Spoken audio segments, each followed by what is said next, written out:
이동의 촉 시간입니다. 오늘의 촉 가이드는 박지희 아나운서입니다. 어서 오십시오. 네, 안녕하세요. 박지희입니다. 박 아나운서는 그동안 TV 뉴스 등등을 주로 하셨잖아요. 네, 예. 네. 라디오 해보니까 어떻습니까? 라디오만의 매력이 있던가요? 네, 뭔가 이게 그 TV랑은 다르게 좀 더 따뜻한 느낌이고 약간 힐링되는 그런 느낌이 예. 있네요. 네. 그 클로즈업을 안 해서 그런 거 아닐까요? 좀 더 카메라를. 편안하게 예. 부담 없이 예. 방송에 임할 수 있어서 좋습니다. 네. 예. 박지희 아나운서 한 주 쉬었었는데 박지희 아나운서를 응원하는 분들이 많이 팟빵 댓글 또 유튜브 댓글로 많이 계시네요. 자, 오늘도 수고해 주시고 오늘 그러면 어떤 주제로 이야기해 볼까요? 네, 일단은 뭐 노무현 전 대통령 서거 12주기였습니다. 네. 지난 주말이. 그래서 이제 어제 김해 봉하마을로 대선 주자들이 총집결을 했잖아요. 예. 그래서 이와 관련해서 그 행보를 좀 짚어보고 분석을 해보면 좋을 것 같은데 일단 이재명 지사 같은 경우에는 노 전 대통령의 사위죠. 이 곽상원 변호사와 함께 미리 참배를 했고 다 같이 이제 뭐 노무현 정신을 잇겠다 이렇게 한 목소리를 내긴 했지만 메시지는 조금씩 달랐습니다. 뭐 예. 이재명, 이낙연, 정세균, 이광재, 김두관 어떻게 보셨어요? 일단 노 전 대통령 서거 12주기를 맞아서 내놓은 메시지니까 여기서 뭐 논란이 되거나 논쟁이 될 만한 메시지는 얘기 안 했을 거 아닙니까? 그래서 쉽게 말하면 교과서적인 하나만한 대답을 다 했다. 네. 근데 조금만 한 발 더 들어가서 보면은 이 메시지는 대중들에게 보내는 메시지 조금 달랐다고 보이거든요. 빅3만 한번 살펴볼까요? 네. 이재명 지사가 공정한 세상 만들겠다고 했지 않습니까? 그럼 반대로 얘기하면 지금은 공정한 세상이 아닌가? 이렇게 생각할 수 있죠. 이게 지난 재보궐 선거의 화두가 공정이었는데 결국은 민주당이 참패를 했습니다. 그렇다면 지금 공정하지 않은 것을 내가 대통령이 되면 공정하게 바꾸겠다. 그러니까 민주당의 아킬레스건인 공정을 내가 내세우겠다. 내가 만회할 수 있다. 이것은 결국은 보이지 않는 차별화를 이야기할 수도 있다. 그러니까 문 대통령과 함께 가지만 그나마 내가 좀 더 나을 수 있다. 이런 차별화. 그러니까 겉으로 봐서는 교과서적인 대답이었습니다만 약간 달랐던 메시지였다 보고요. 정세균 전 총리 같은 경우에는 검찰개혁 완수를 얘기했지 않습니까? 네. 근데 이날뿐만이 아니고 검찰개혁 또 최근 언론개혁까지 함께 얘기하거든요. 이거는 뭐냐면 민주당 지지층들한테 나 좀 봐줘. 이런 어필인 겁니다. 그러니까 민주당 핵심 지지층들은 검찰개혁과 언론개혁이 아직 완수가 안 됐고 그걸 완수하지 못하면 대통령 선거에서 진다. 이런 생각이 있단 말이죠. 그래서 그분들한테 어필하면서 어쨌든 정세균 전 총리가 본선에 나가려면 예선에서 이재명 지사를 이겨야 되잖아요. 그래서 이 지사랑 다르게 나는 검찰개혁과 언론개혁을 완수할 수 있는 후보다 하면서 또 지지자들한테 어필한 점이 있었다. 이렇게 보고요. 이낙연 의원 같은 경우에는 국가 균형 발전을 얘기했는데 이게 이제 노 전 대통령이 정말 하고자 했던 일이었죠. 그래서 공기업들 지방 이전도 했고 근데 이 정부 들어서 그게 완수되기를 바랬었는데 잘 안 됐으니까 그걸 내가 이어받겠다 하면서 역시 노 전 대통령 지지층에 어필한 면이 없지 않아 있었다. 이렇게 보여집니다. 네, 그렇습니다. 지금 이재명 공정한 세상 만들겠다라고 얘기를 했다라고 했고 공정하지 않냐 이런 뜻을 불러올 수도 있다라고 얘기를 하셨는데 사실 보면은 고 노무현 대통령 하면은 이해찬 전 대표 그리고 예. 한명숙 전 총리가 떠오르잖아요. 예. 근데 이 두 분이 이재명 지사랑 DMZ 포럼에 나란히 등장을 하면서 이 두 사람이 이재명 지사를 공개 지지한 거 아니야? 이렇게 보시는 분들도 많거든요. 예. 이러면 좀 다른 분들이 서운하실 수 있잖아요. 어떻게 보시나요? 이재명 지사가 민주당의 비주류 인사인 거 누구나 아는 것이고 친문 핵심들하고 사이가 좋지 않았다 하는 것도 다들 알잖아요. 네. 아는데 방금 말씀하신 것처럼 친노의 대표 주자라고 하는 이해찬 한명숙 전 총리가 이재명 지사 옆에 쓰면서 그걸 불식시키는 효과가 있는 것이죠. 게다가 또 노상호의 대표 일꾼이라고 할 수 있는 문성근 명계남 씨도 이 지사한테 호의적이란 말이에요. 네. 그런 거 봤을 때는 친문은 모르겠지만 친노라고 불리는 사람들은 나를 다 지지한다. 이걸 내비치면서 더 이상 비주류가 아닐 수도 있다. 그리고 그동안 척졌던 친노계하고는 완전 복원됐다 사이가. 이런 걸 어필할 수 있어서 이사한테는 천군만마를 얻은 거나 다름이 없다. 그렇게 보여지는 겁니다. 네, 이낙연 그리고 정세균 총리가 좀 서운해하지 않을까 이런 생각도 좀 듭니다. 이해찬 전 총리라든가 뭐 무성근 씨라든가 이분들은 주자가 누구냐 이것보다 네. 누구를 통해서 민주당이 승리하느냐 정권 재창출을 그렇습니다. 할 수 있느냐. 그걸 더 보기 때문에 네. 뭐 비주류고 친노 친문과 친하지 않은 사람이라고 하더라도 이재명이 지금 봤을 때는 제일 경쟁력 있어 보이잖아요. 네. 그래서 이재명 쪽에 손을 내민 거 아닌가 그런 생각이 들어요. 될 만한 사람을 지지한다. 뭐 이렇게 봐도 될까요? 아니 될 만한 사람이라고 하면 좀 그렇고 네. 본선 경쟁력이 강한 사람이라고 합시다. 알겠습니다. 뭐가 비슷한 말인 것 같긴 한데. 네, 그리고 이제 어제 양정철 전 민주연구원장도 봉하마을을 찾았는데 이 양 원장이 다음 대선에서 어떻게 좀 활약을 할 거라고 보세요? 하고 싶겠죠. 예. 이게 할 수 있느냐가 문제죠. 근데 양 전 원장이 민주당의 뭐 제갈량처럼 했었지 않습니까? 네. 지난 총선도 승리로 이끌었고 그런 걸 하다 보면 본인은 이제 더 이상 정치권에 뭐 선거에 나서지 않겠다고 말은 해도 주위에서 가만히 두지도 않고 그 달콤한 매력이 있거든요. 킹메이커의 매력. 네. 김종인 위원장도 지금 그래서 계속 그러고 있잖아요.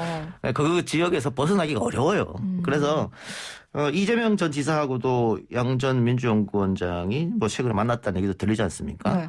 아마 그렇게 해서 양 전 원장이 나름대로 자신의 입지를 좀 구축하려고 할 생각이 아마 있을 겁니다.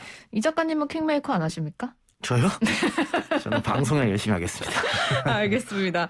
자, 뭐 이재명 지사 얘기가 계속 나오는데 지금 지지율이 1위를 달리고 있기 때문에 가장 많이 좀 주목을 받는 것 같습니다. 그래서 이제 본격적으로 경선에 들어가게 되면 이 지사를 견제하는 차원에서 다른 후보들 간의 합종 연행이 있지 않겠느냐 이런 얘기가 나와요. 그래서 2위 이하의 후보끼리 뭐 단계적으로 좀 단일화를 하는 그런 방안을 얘기를 하는 것 같은데 오늘 보니까 뭐 기사까지 나왔더라고요. 후보 적합도를 계산을 해가지고 이재명 33.8이고 이제 비이재명이 모두 단일화를 하면 29.1 정도 나와서 큰 차이가 나지 않는다. 이런 얘기가 있는데 이런 부분에 대한 가능성은 어떻게 보세요? 합종 연행은 어떤 선거에나 있기 마련인데 지금 그 기사를 이재명과 비이재명 뭐 그렇게 나눠서 하는 건 사실은 분석에 아무래도 의미가 없는 거고요. 네. 뭐 그렇게 합종 연행한다고 비이재명이 다 그러면 이재명 안 찍느냐 그건 아니잖아요. 예. 의미가 없는 건데 다만 빅3라고 하잖아요, 지금. 빅3라고 하고 나머지 후보들 뭐 김두관, 이강재, 뭐 임종석 전 실장도 나올지 모르겠습니다만 뭐 추미애 전 장관 이야기도 나오고 있고요. 그런 분들은 또 3그룹이라고 표현하긴 하던데 어쨌든 이재명이 너무 앞서 나가고 있기 때문에 계속 이렇게 가면 합종 연행이 있을 수밖에 없다. 특히 9월 경선이 이제 거의 확정적이거든요. 11월로 경선을 연기한다는 것은 이제 조금 물 건너간 이슈가 된 것 같고 그렇다면 시간이 지금 3, 4개월밖에 남지 않았는데 3, 4개월 안에 지금 후발주자들이 이재명을 위협할 수 있는 지지율을 끌어올리느냐. 그건 좀 어렵다고 보고요. 그렇다면 합종 연행 가능성이 있다. 특히 이낙연, 정세균 전 장관들은 지역 기반이 겹치지 않습니까? 호남으로. 그러면 이재명 지사는 영남의 경기를 지역 기반으로 하고 있는데 이렇게 두 사람이 나눠 먹으면 불리하다고 판단되면 호남을 지역 기반으로 하는 후보 한 명이 나올 수밖에 없겠다. 그럴 가능성도 있는 것이죠. 네, 그렇습니다. 그래서 뭐 지금 이 기사처럼 반 이재명 전선으로 단일화를 했다라고 했을 때 과연 그 모든 표가 이제 뭐 그렇게 뭐 적합도에 나온 수치처럼 합산이 될 것이냐. 이건 그렇지. 두 번째 그럴 수 문제인 없죠. 거고. 그럼요. 예. 그럼 이 지사가 마냥 불리한 게임이 아니다. 그럼요. 이렇게 볼 수 예. 있는 거죠. 이게 뭐 대세론이 굳어지면 아까 뭐 30% 초반 말씀하셨으면 그 대세론이 40, 50도 갈 수 있는 것이거든요. 그러니까 어떻게 어떤 바람이 불어올지는 아무도 모르는 일이니까 마냥 뭐 이 지사한테 불리하다, 더 유리하다 이렇게 볼 수는 없겠죠. 네, 뭐 친이재명 후보들도 있기 때문에 역규합이 나타날 수 있는 상황도 있고 뭐 그래 지켜보도록 하고 그런데 이제 안철수 국민의당 대표가 이렇게 봉하마을로 간 여권 인사들에 대해서 이런 비판을 했습니다. 노무현 정신을 팔아서 정치적인 이속을 챙기려는 장사꾼의 심보다. 노 전 대통령의 꿈을 망치고 있다. 뭐 눌린 돼지머리가 웃을 일이다. 국민의힘과 뭐 합당을 하던 좀 비슷하게 말씀을 하시는 것 같기도 하고. 일단 야권의 대선 주자로서 좀 세게 말을 해야 존재감이 또 있기 때문에 일부러 좀 이렇게 발언을 하시는 것 같아요. 박지희 아나운서는 왜 이렇게 말했다고 생각하세요? 글쎄요. 안철수 일단은 대표가. 언론의 주목도를 위해서 국민의힘에서도 워낙 이제 센 발언이 많이 나오기 때문에 저는 그렇게 생각이 듭니다. 예, 당연히 뭐 12주기 때 이렇게 말하면 언론이 주목하겠죠. 네. 주목하는데 일단 안철수 국민의당 대표가 조금 강하게 이야기한 것은 언론의 주목도도 있겠습니다만은 친노 친문을 갈라치게 하려는 그런 의도가 좀 엿보여요. 그러니까 노무현과 문재인은 다른 사람이다. 그 전에 사실 국민의힘이나 안철수 대표나 노무현 전 대통령 비판도 많이 했지 않습니까? 네. 근데 최근 들어서 노 전 대통령 비판하지 않아요. 그러면서 노 전 대통령은 정말 훌륭한 정치인이었고 지역 발전, 균형 발전을 위해 노력했고 지역 감정을 타파하기 위해 노력했고 그의 꿈은 훌륭하고 위대한 거였는데 네. 왜 문재인은 그걸 계승하지 못하느냐 이렇게 비판하는 거지 않습니까? 그래서 민주당 내의 지지자들한테도 분열을 불러일으키는 그런 목소리 강합니다. 그래서 국민의힘이나 안철수 대표나 계속 똑같은 워딩으로 지금 나오고 있거든요. 네. 노무현은 띄우고 문재인은 의도적으로 상처 주려고 하는. 그래서 다음 대선에도 그런 영향을 좀 미치게 하기 위한 그런 고단수적인 수법이다 이렇게 보입니다. 네, 저도 뭐 그런 기사를 여러 번 본 것 같고 국민의당에서는 노무현 전 대통령이 너무 그립다 그렇죠. 이런 얘기까지 예. 한 것 같은데, 근데 사실 그 노무현 전 대통령이 이제 돌아가시기 전에 예. 굉장히 많은 고통을 받았고 예. 그 중심에 또 지금 국민의힘이나 그렇죠. 그런 세력들이 있었는데 그 부분에 대해서 진정한 사과 없이 이런 얘기를 했을 때 과연 국민들이 이거를 그대로 순수하게 받아들일 것이냐, 이건 또 다른 문제인 예. 것 같아요. 근데 마찬가지 맥락으로 정의당도 노 전 대통령에 대한 굉장히 칭찬을 많이 하고 그립다고 얘기하고 하잖아요. 근데 노무현 정권 시절에 노무현 정권을 가장 혹독하게 비판했던 게 정의당이에요. 네. 뭐 같은 맥락으로 보여져요, 지금 제가 봤을 때. 알겠습니다. 자, 그리고 이제 뭐 야당 얘기 계속해서 좀 이어가 보면은 오세훈 서울시장이 이준석 전 최고위원을 사실상 공개 지지를 했습니다. 여기에 대해서 나경원 전 의원 좀 화가 난 것 같아요. 그런데 제가 그 정무적으로 판단했을 때는 네. 오세훈 서울시장이 이준석 전 최고위원을 공개적으로 지지한 것은 이전 최고한테 많이 났습니다. 아, 그래요? 플러스 알파가 되지 않아요. 왜요? 이게 뭐 이거 이름을 이준석이라고 언급만 안 했지 누가 봐도 이준석 지지해달라 그런 워딩이었잖아요. 유쾌한 반란. 예, 그렇습니다. 근데 그 전까지는 이준석의 개인기 혹은 이준석의 인지도 때문에 이렇게 올라갔다라고 많이 판단했어요, 사람들이. 그런데 오 시장이 이렇게 공개적으로 지지하다 보니까 이준석 뒤에 누가 있구나. 오세훈이라든가 유승민이라든가 누가 있구나. 그래서 그네들이 당의 헤게모니를 이준석이란 젊은 정치인을 통해 쥐고 난 뒤에 자신들이 이준석을 통해서 뭘 하려고 하는구나. 이런 생각이 오 시장이 말하고 난 뒤부터 서서히 아마 생길 겁니다. 아마 나경원 의원 같은 경우에도 그래서 발끈한 것 같은데. 네. 그러니까 유승민하고 이준석이 친하다는 거 누구나 다 아는 거 아니에요? 그리고 나경원 전 의원이 그런 말도 했던 것 같은데 뭐 당대표가 쉬운 사람이 어쩌고 이런 얘기 한 거잖아요. 결국은 나중에 뒤에서 조정하려고 하는 거 아니야? 그 얘기했죠. 예. 이런 이야기를 쓱 흘리면서 국민의힘 결국은 7대 3이잖아요. 룰이. 네. 그러니까 70 당심을 잡는 사람이 이기는 건데 민심 30보다는 그 당원들한테 한번 보여주는 거죠. 오세훈과 유승민이 이준석 뒤에 있다.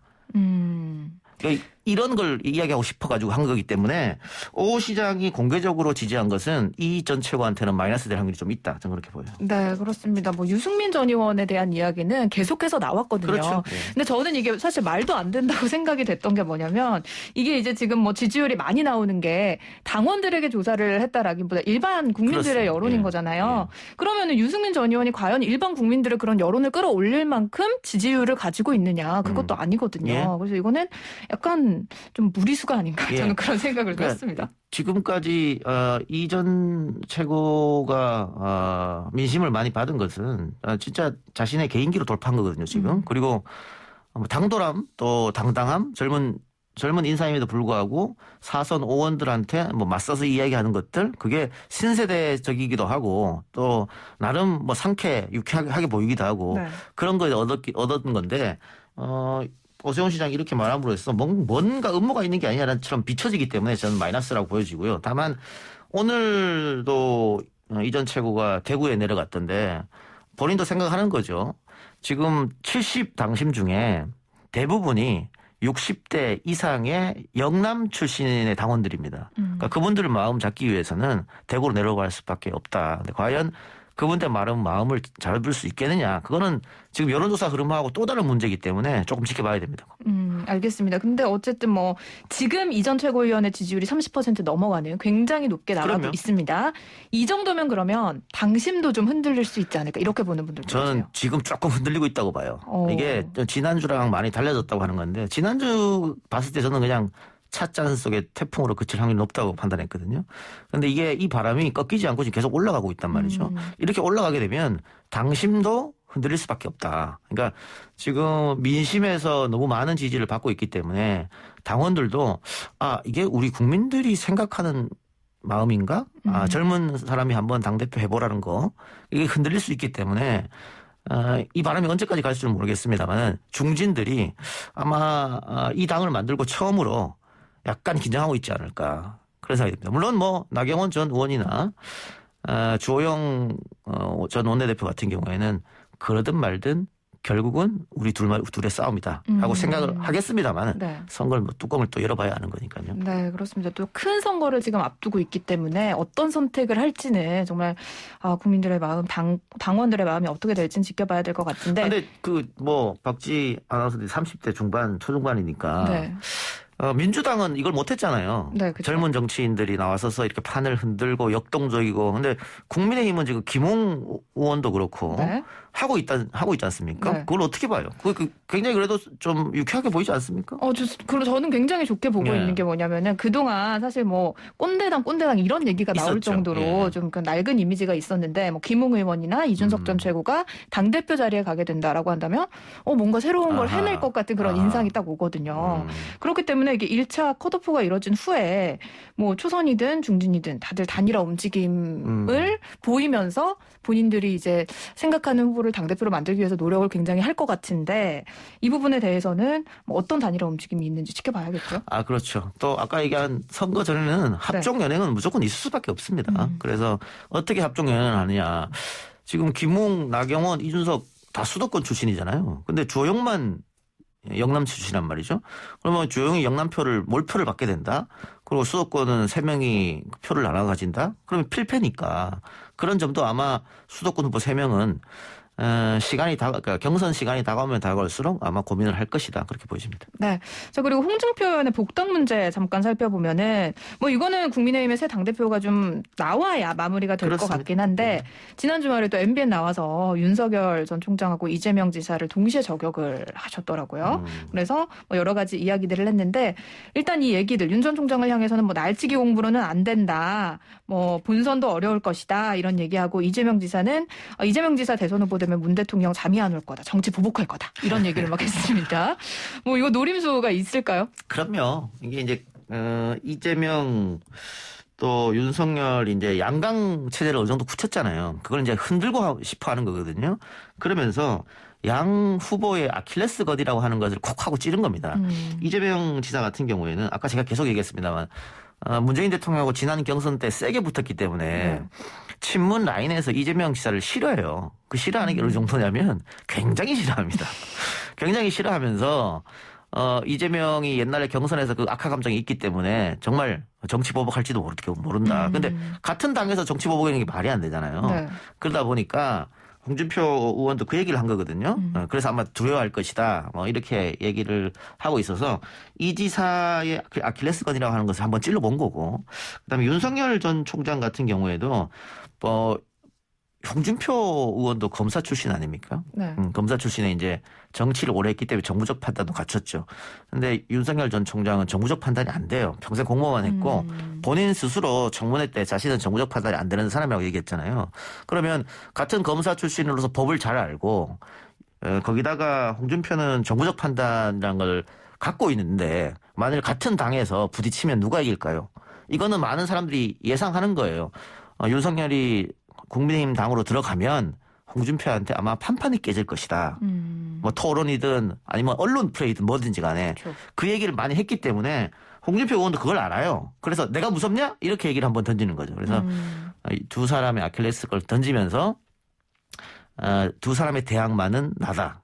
그러니까 지금 다른 후보들 있지 않습니까? 뭐 유승민이라든가 뭐 원희룡이라든가 이런 분들. 근데 그런 분들 지지율 안 나오잖아요. 네. 그나마 홍준표 의원이 양강 이후로 3위로 지금 하고 있으니까 나머지 사람들의 몰표도 내가 한번 받아보겠다. 그래서 빅3 체제로 한번 가야 되겠다. 그런 생각을 하고 있는 것 같은데 어쨌든 홍준표 의원이 지금보다 힘을 더 받으려면 당내로 복당해야 되는데 그거는 박지희 씨 말처럼 차기 지도부가 결정이 돼야 나오는 문제이기 때문에 홍준표 의원 복당 문제는 6월, 7월로 넘어갈 수밖에 없다. 그렇게 보입니다. 그렇습니다.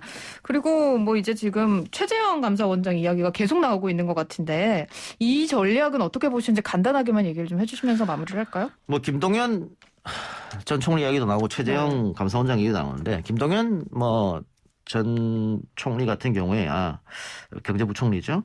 뭐 야인을 오래 했기 때문에 문제 없다. 다만 최재형 감사원장은 지금 얘기가 나오면 안 돼요. 왜냐하면 감사원장의 가장 중요한 게 중립성 아니겠어요? 네. 근데 내년 1월까지 임기도 남아 있는데 지금 야권 대통령 후보로 거론되면 지금까지 최재형 감사원장이 했던 감사가 정치적인 감사로 변질될 수 있어요. 그거는 윤석열 전 총장도 갖고 그렇죠. 있는. 아킬레스건이죠. 네. 예. 그러니까 지금 최재형 감사원장이 후보로 거론되는 것은 적절치 않다. 예. 이렇게 말씀드릴 수 있겠습니다. 네, 알겠습니다. 자, 오늘 뭐 일단 여러 가지 이야기도 알차게 나눠봤습니다. 예. 이동영의 초 여기서 마무리를 하면 될 것 같네요. 박지신 다음 주에 뵐게요. 네, 감사합니다.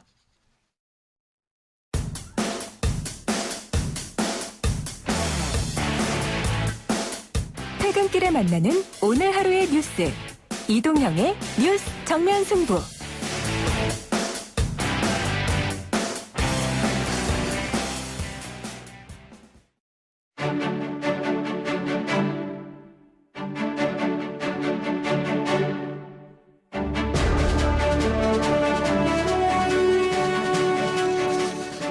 YTN 라디오 이동현 뉴스 정면 승부 2부 시작하겠습니다. 지난 주말 열린 한미 정상회담에서 주목할 만한 성과들이 꽤 나왔죠. 이번 시간에는 외교 부분 성과에 대해서 이야기 나눠보겠습니다. 북핵 문제, 남북 대화에 대한 협력과 지지, 중국이 민감하게 생각하는 타이완 문제까지 민주평화통일자문회의 수석 부의장인 정세현 전 통일부 장관과 이야기 나눠봅니다. 정세현 전 장관 나와주셨습니다. 어서 오십시오. 예, 안녕하세요. 오랜만입니다. 예, 오랜만에 뵙겠습니다. 자, 우선 이번 한미 정상회담 성적표는 어떤 것 같습니까? 뭐 청와대와 민주당은 사상 최대 이야기를 하고 있고 야당은 뭐 호들갑 떨까지는 아니다 뭐 이렇게 하고 있는데.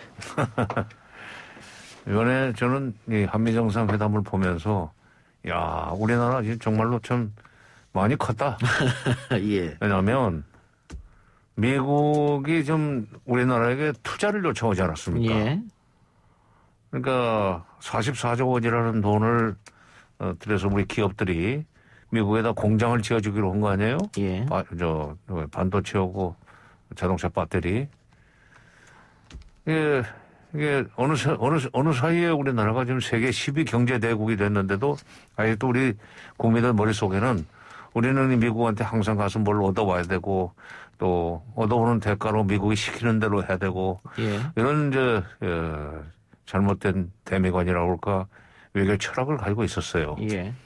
근데 이번에 미국이 우리를 필요로 하게 된 상황이 지금 바로 자동차 배터리라든지 반도체 이런 부분에서 우리의 투자가 절실히 필요했던 거죠. 그것 때문에 문 대통령이 바이든 대통령한테 대접을 스가 일본 총리보다도 훨씬 더 잘 받은 거 아닙니까? 예. 언론에서도 이미 비교를 했더구만요. 일본 총리는 햄버거 주고 말았는데 우리는, 뭡니까, 그게. 크랩 케이크를, 예. 메인 디쉬로 내놨다. 그 다음에 마스크 끼지 않고 지근거리에서 대화를 했다 하는 그런 식으로 비교를 하던데, 그런 외형적이고 물리적인 것보다는 이제 한국이 미국을 도울 수 있는 처지에 그런 반열에 올라섰다는 것을 확인한 회담이었기 때문에 저는 의미가 크다고 생각합니다. 예. 한미 동맹은 더욱 굳건해졌고 뭐 미사일 사거리 지침도 이제 종료가 됐고 뭐 여러 가지 좋은 일이 있었는데 이 북핵 관련해서는 조금 이야기가 많이 나오지 않은 거 아니냐 이런 얘기가 있더라고요. 지난 4월 30일 날 미국 백악관 NSC 백악관의 대변인이죠. 예. 젠 사키 대변인이 그동안에 바이든 캠프에서 바이든 대통령 취임 이후 대북 정책을 검토를 한 결과를 가볍게 브리핑을 했었습니다. 근데 중요한 것은 그때도 싱가포르 북미 정상회담을 계속 존중하는 토대 위에서 앞으로 북한과 협상을 통해서 핵 문제를 풀어나가겠다 하는 얘기를 하면서 예. 트럼프 때처럼 일괄 타결을 시도하지는 않겠다. 중요한 대목에 있어서 그 일괄 타결을 하지 않겠다는 게 북한이 제일 싫어하는 것이 일괄 타결입니다. 예. 영어로는 빅딜이라고 그러죠. 북한이 핵과 미사일 모든 걸 한꺼번에 다 내놓고 그러고 나서 거기에 대한 대가라든가 보상은 미국이 알아서 해주겠다. 그게 2019년 2월 27, 8일 하노이에서 북미 정상회담이 깨지게 된 그런 이제 계기가 됐는데 예. 그런 식의 일괄 타결은 하지 않겠다. 그 말은 북핵 문제나 미사일 문제를 단계적으로 토막을 쳐서 풀어나가려고 그런다. 그거는 북한이 요거는 단계적 접근에 상당히 근접한 얘기예요. 다만 북한이 그동안에 미국한테 요구했던 것이 셈법을 바꿔달라는 거였었습니다. 예. 셈법이란 게 뭐냐면 북한이 핵기지를 영변에 있는 핵기지를 폐쇄하면은 거기에 대한 대가로 유엔 대북 제재 중에 몇 개를 풀어달라. 민생과 관련된 한 5개 정도는 풀어달라. 뭐 그런 식으로 그다음에 또 핵을 북한이 핵무기를 미국한테 내놓으면 그다음에 또 경제적인 지원을 해준다든지 또는 수교 협상을 시작한다든지 이런 식으로 말하자면은 거래하는 방식 그것도 값을 제대로 쳐주는 등가 교환 방식으로 동시행동으로 문제를 풀어나갔으면 좋겠다는 것이 북한이 요구하는 해법이었었습니다. 근데 등가 교환 내지는 동시행동에 대한 언급은 이번에 없었지만 그러나 그걸 해석하기에 따라서는 사실상 아주 실용적인 접근을 하겠다는 표현이 하나 추가됐어요. 지난 4월 30일 백악관 대변인 발표보다는 좀 진전된 입장이라면은 실용적인 접근을 했다. 그리고 외교와 대화를 통해서 문제를 풀겠다는 얘기를 이제 공식적으로 대통령 차원에서 확정을 했는데 그러나 아직도 조금 미진한 점은 이게 북한이 그동안에 작년 4월 이후에 미국이 북한에 대한 대북 적대시 정책을 처리하지 않으면 우리는 미국이 아무리 협상에 나오라고 와서 대문을 두드려도 일체 나갈 생각이 없다. 예. 대북 적대시 정책 철회를 해달라. 요구를 했었는데 대북 적대시 정책 철회에 대한 메시지는 없습니다. 예. 없습니다. 그게 조금 아쉬운 예. 점입니다. 그런데 미국이 처음에 인권 특사만 임명하고 대북 특별대표에 대한 이야기는 하지 않으려고 하다가 뭐 우리 정부의 설득인지 뭐 어떻게인지 모르겠습니다. 결국은 대북 특별대표를 성김 씨를 임명을 했습니다. 네. 이거는 어떤 의미가 있을까요? 그러니까 성김으로 정한 것은 뭐 우리 정부 쪽에서 손을 써가지고 된 건지 아니 그건 모르겠어요. 그러나 네. 인권 특사만 임명을 해놓고 인권 대표만 임명을 해놓고 대북 정책 특별 대표를 임명하지 않으면은 바이든 정부가 북핵 문제를 풀어나갈 수 있는 가능성은 없다. 그런 것을 확실하게 입력하고 설득시켰던 것 같아요. 그 결과로 미국도 일리 있다. 왜냐하면 바이든도 트럼프 때 못했던 그 북한의 비핵화, 마저 마무리하지 못했던 비핵화, 그것을 마무리 허물로 해서 자기 임기 중에 북핵 문제를 풀었다는 그런 업적을 남기고 싶지 않겠어요? 그렇죠. 예. 정치인인데 예. 더구나 외교 분야에서 평생을 상원의원 시절에 평생을 보냈던 사람이 그런 정도의 업적을 내고 싶어하는 것은 뭐 당연하죠. 그래서 그러기 위해서는 역시 한국 정부의 요청대로 대북정책특별대표를 임명을 해서 바텀업으로 협상을 하지만은 그래도 대통령에게 직보할 수 있는 그런 본능을 가진 대표를 임명해서 북한이 협상의 장에 나오도록 유도하자. 그런 결정을 했고 그걸 또 극적인 효과를 내기 위해서 공동 기자회견 자리에서 이렇게 세워가지고 성김 지금 현재 인도네시아 대사가 하고 있을 거예요. 또 주한미국 대사도 이미 지낸 지 오래됐고 한국어도 잘 알고 그렇죠. 예. 또 북한하고도 그동안에 협상을 많이 했던 사람이기 때문에 북한도 낯설지 않고 오히려 어떤 점에서는 편하게 생각할 겁니다. 사람 자체는 잘 뽑은 건데 다만 그런 결정을 하면서 성킴의 격이 어느 정도인지 그게 장관은 아니지만 부장관 정도로 미 정부 내에서 대접을 하는 건지 아니면 차관복급인지에 따라서 북한의 상대역이 달라집니다. 예. 북한이라는 나라는 층층 시야로 이게 해서 올라가다 보면은 김정은 위원장의 최종 결심을 받을 때까지 세월이 엄청나게 걸려요.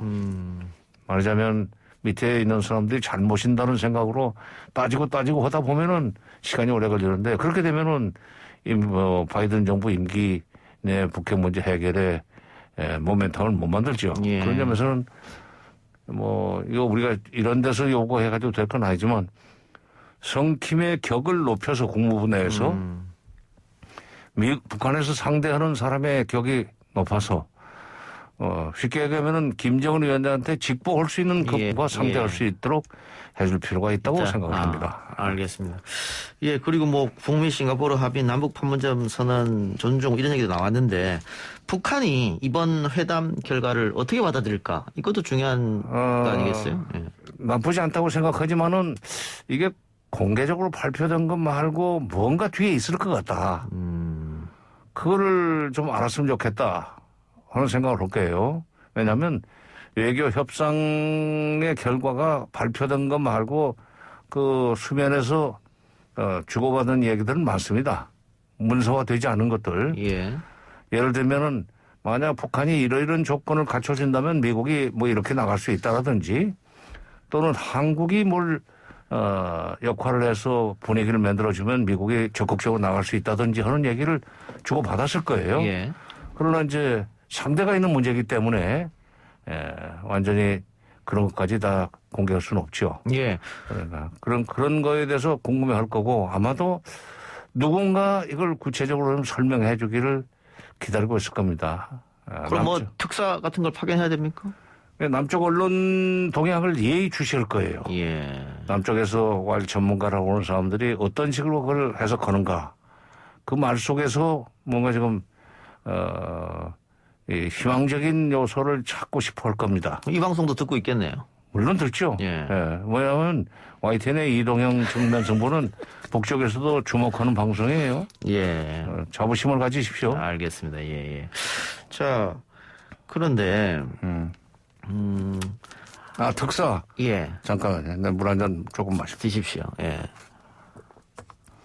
필요하다면 특사를 보낼 필요가 있죠. 그러나 이제 그냥 무턱대고 특사를 보낼 것이 아니라 한미 정상회담에 배석했던 사람 중에서 특사가 가야만 북쪽도 김정은 위원장이 직접 설명을 들으려고 올 거예요.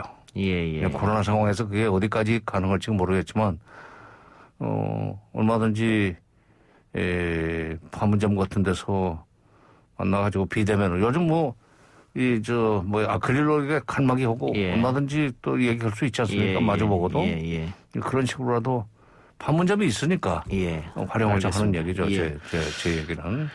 문재인 정부가 이제 1년 남았는데 문 대통령으로서는 자기 임기 내에 뭔가 1년도 채 안 남았어요. 그렇죠. 이제. 예. 이제 뭔가 북한과의 관계 개선을 바랄 텐데 이재명 지사가 DMZ 포럼에서 개성공단 운영을 재개해야 되고 그러기 위해서는 유엔 안보리가 설득에 적극 나서야 된다 이렇게 얘기했는데 어떻게 보십니까?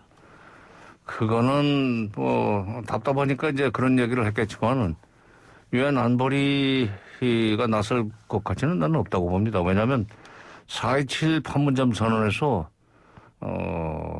개성공단과 금강산 관광을 재개하기로 사실은 합의를 했어요. 예. 그리고 우리 쪽에서도 그걸 그렇게 하기로 약속을 해서 그 합의문에 공동 성명에 들어갔습니다. 4.27. 예. 그러니까 남쪽이 행동으로만 옮겨주면 된다 하는 생각으로 2019년 1월 1일 날 1월 1일이나 그렇지 그때 1월 초에 김정은 위원장이 직접 육성으로 예. 개성공단과 금강산 관광에 대해서는 그동안에 어떤 대가나 보상도 없이 즉각 재개할 준비가 용의가 있다 하는 식으로까지 얘기를 했어요. 예. 그러니까 그건 유엔까지 갈 일은 없죠. 그걸 이제 유엔에서 무슨 대북 제재, 유엔 대북 제재에 저촉이 된다 안 된다는 식의 해석은 뭐 유엔까지 갈 것 없이 한미 간에 잘 협조를 해서 한미 간에 협력을 해서 유엔 대북 제재의 예외 사항으로 정리하면 끝나는 겁니다. 한미가 오케이 하면 얼마든지 할 수 있다 이 말씀입니다. 그렇죠. 예, 예. 알겠습니다. 예. 자, 그리고 중요한 부분이 또 하나 이 중국하고의 문제인데 타이완 이야기가 나왔다고 하니까요. 지금 오늘 언론 보니까는 중국이 타이완 문제를 거론한 것은 내정 간섭이다 이렇게 얘기했고 우리 청와대는 중국과 충분히 이야기를 하고 있고 우리 입장을 이해한다고 했다 이렇게 얘기했는데. 글쎄 뭐 중국과 어느 정도 얘기를 했는지 그건 제가 모르겠는데 중국 외교부 대변인이 자오리젠 조립견이라고 하는 외교부 대변인이 지금 한미 정상회담에서 대만 문제를 거론한 것은 내정 간섭이라는 예. 식으로 일단 얘기는 했더군요. 그러나 그거는 일단 중국으로서도 그 정도 얘기를 안 하고 지나갈 수는 없어요. 왜냐하면은 지금 미국이 뭐 갖가지 수단을 동원해서 중국을 지금 포위하고 압박해 들어가려고 하지 않습니까? 예. 인도 태평양 전략인이 쿼드니. 예. 그런데 한미 정상회담에서 이번에 쿼드라는 단어는 안 들어갔어요. 그렇죠. 예. 그다음에 또 중국이라는 단어도 안 들어갔습니다. 예. 뭐 차이나가 안 들어갔어요. 예. 그런 점에서는 일본 한일 미일 정상회담 때는 뭐 쿼드니 뭐 중국인이 하는 것이 그런 얘기들이 많이 들어갔지만 하나도 안 들어간 것은 한중 관계의 특수성에 대해서 미국이 인정을 했다는 얘기입니다. 그러니까 한국이 지금 미국과 중국 사이에서 경제적으로는 중국과 가까이 지낼 수밖에 없다는 것을 미국도 인정했기 때문에 한중 관계가 그것 때문에 불편해진 것을 막기 위해서 그런 노골적인 표현을 안 써준 것은 참 고마운 일이고 그 점에서는 우리 외교부나 청와대가 미국과 협상을 잘한 결과라고 봅니다. 그런데 그런 점에서는 뭐 그런 정도로 하고 지나가지 무슨 대만 해협 관련돼서 한미 정상회의 언급을 했다고 해가지고 그것 때문에 무슨 보복을 하나 할 것 같지는 않아요. 예. 그러니까 기자 질의 응답에서도 코드 문제의 질문을 받았을 때 문재인 대통령이 그런 압박 같은 건 없었다 얘기를 했었는데 네. 그렇다면 중국도 우리 입장을 어느 정도 이해한다고 봤을 때 시진핑 주석이 그러면 하반기에 방한할 가능성이 있다 이런 분석도 나오던데요. 근데 이건 코로나 상황이 오히려 결정할 거예요. 예. 코로나 상황이. 우리는 우리도 이제 전 국민의 면역이 11월쯤 돼서야 완성된다. 집단 면역이 완성된다고 그러는데 중국이 지금 그 시노팜이라고 하는 백신까지 중국제 백신까지 개발해가지고 자기들 나름으로는 뭔가 지금 코로나 방역을 잘 하고 있다고 주장은 하지만 국제적으로 인정을 못 받고 있습니다. 예. 그런 상황에서 받아들이는 우리 쪽에서도 조심스럽죠. 예. 그런 점에서는 그렇고 이것 때문에 이제 시진핑의 방안은 코로나 상황에 정할 일이지 한미 관계가 긴밀해져서 중국한테 불리해지니까 약속했던 방안을 취소하거나 그럴 일은 없으리라고 생각합니다. 알겠습니다. 중국이 그렇게 째째한 나라는 아니에요. 예. 끝으로요. 방금 우리가 커드 얘기도 했고 또 미중 문제 또 남북 문제, 북미 문제 다 산적한 현안들인데 외교에서 문재인 정부의 마지막 1년 이 외교 어디에 중점을 둬야 된다고 보십니까? 한일 문제도 있네요, 사실은. 예. 한일 문제도 있는데 이번에 그 한미일 정상회담에서 한일 문제에 대한 한일 관계에 대한 그 미국의 압박 같은 것은 그렇게 심하지 않았던 것 같아요. 예. 왜냐하면 일본이 워낙이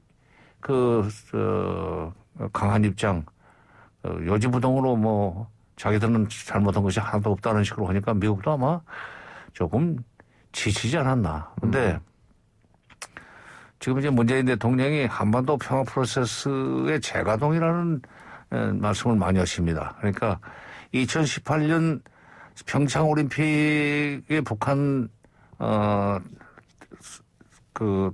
선수단의 참가로부터 시작해가지고 그 해는 문재인 대통령이 9월달에 백두산까지 직접 북한 땅을 밟아서 그 구경을 하고 올 정도로 남북 관계가 좋지 않았습니까? 예. 그러면서 한반도에는 영원히 그런 평화 상태가 오리라고 생각을 했었는데 중간에 끊어졌단 말이죠. 이거를 지금 다시 재가동시키겠다고 하는 것이 그분의 지금 꿈이에요. 정치적 목표. 이걸 임기는 얼마 안 남았지만은 이번에 한미정상회담 결과를 잘 활용하면 다시 남북관계를 복원할 수 있고 복원한다면은 아마도 한반도 평화 프로세스 재가동. 다른 말로 하면 한반도의 평화가 다시 올 수 있다. 그거를 아마 이게 정치의 세계에서 하루는 뭐 보통 사람의 일생보다도 길다고 하는 얘기가 있잖아요. 예. 지금 남북관계 이 정도 돼 있지만 앞으로 한 달 이내에 한 달이면 이제 6.15가 좀 한 달 이내에 6.15가 오는데 그런 걸 계기로 해서 뭔가 좀 그 물꼬가 트일 가능성도 있다. 한미 정상회담에 대해서 미국이 지금 북한이 굉장히 궁금해하고 이걸 설명할 수 있는 특사급의 인사를 예. 좀 북쪽과 접촉하도록 해서 한미 정상회담의 저희 그 백그라운드 거기서 주고받았던 얘기를 잘 설명해주고 이게 북한이 조금만 전향적이고 긍정적으로 나오면 미국이 빠른 속도로 거기에 보조를 맞춰 나갈 수 있다는 식의 설명이 된다면 더불어서 남북 관계도 빠른 속도로 재가동이 될 수 있다고 봅니다. 의장님이 청와대 한번 건의해 보시지 그래요. 예? 건의 한번 해보시지 지금 말씀을. 면회 신청해가지고 건의하는 것보다는 방송을 통해서 얘기하는 것이 훨씬 더 빨리 전달이 돼요. 그렇군요. 그럼. 예. 알겠습니다. 좀 기대해 보겠습니다. 의장님 오늘 말씀 고맙습니다. 예. 지금까지 정세현 민주평화통일자문회의 수석 부의장이었습니다. 예, 감사합니다. 예.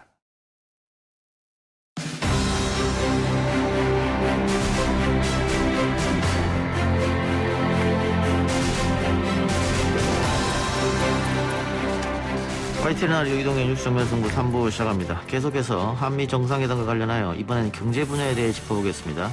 이번 정상회담을 통해 우리 기업들은 반도체와 배터리 분야에 44조 원에 달하는 미국 투자를 약속했는데요. 앞으로 어떤 기대 효과를 불러일으킬지 알아보겠습니다. 김대호 글로벌 이코노믹 연구소장 연결됩니다. 소장님 나와 계십니까? 네, 반갑습니다. 앞서 말씀드린 대로 우리 기업들이 반도체와 전기차 배터리 부분에 미국 투자를 하기로 했는데요. 협력 내용에 대해 조금 자세히 말씀 부탁드립니다. 네, 이번 한미 정상회담 과정에서 우리 기업들이 미국에 직접적인 투자를 하기로 합의를 하고 같이 한미 간에 같이 발표를 했는데요. 예. 삼성전자, 현대차, SK, LG 이른바 우리나라의 4대 재벌들입니다. 이 4대 재벌들이 총 금액 44조 원, 우리 돈으로 44조 원을 조만간 투자를 해서 미국 현재 배터리 또 반도체 그밖에 연구기관, 전기차, 충전소 이런 신산업 등에 집중적으로 투자를 하기로 공동 합의를 한 것입니다. 예. 자, 그런데 일각에서는 우리가 44조 원이나 투자했는데 우리는 얻는 게 뭐 있느냐 이런 얘기도 하던데요. 예, 이게 과거에 우리 중상수의 그 경제 시대 그러니까 서로 식민지를 뺏기는 이런 시대의 논리라면 한쪽에서 주면 다른 한쪽에서는 반드시 뺏기고 서로 합하면 결국 제로밖에 안 되는 이 제로섬 게임이었는데요. 예.